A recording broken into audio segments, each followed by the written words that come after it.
Pour ajouter un capteur de fumée, rien de plus simple, il suffit d'aller dans Menu, cliquer sur Ajouter, entrer le code utilisateur, 1, 2, 3, 4, cliquer sur OK, le code par défaut. Ensuite, aller dans Capteur et ajouter un capteur d'urgence.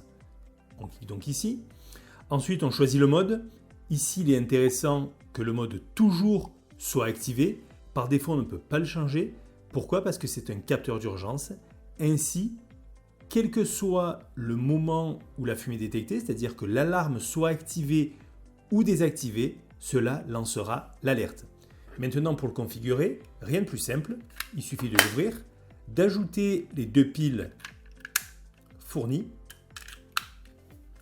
Ensuite, on clique sur Appairage et il suffit d'appuyer sur le bouton.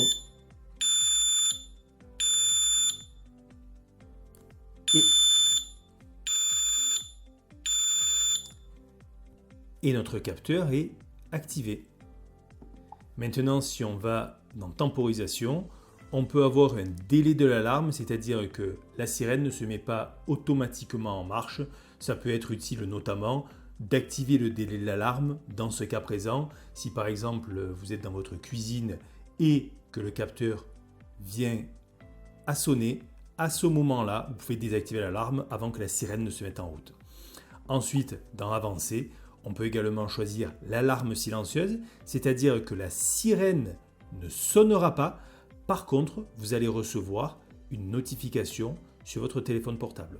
Attention, la sirène de votre alarme ne sonnera pas, mais le capteur, le détecteur de fumée, lui, émettra un bip d'alerte. Ça peut être également utile de sélectionner alarme silencieuse.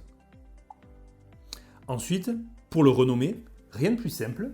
Il suffit d'aller dans Smart Life, cliquer sur Annexer, puis dans les capteurs d'urgence, il suffit de cliquer dessus et le renommer en nommant le nom du sous-appareil qu'on va appeler ici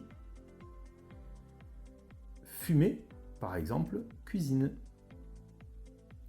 J'enregistre, je sauvegarde et automatiquement mon capteur de fumée a été bien enregistré et modifié.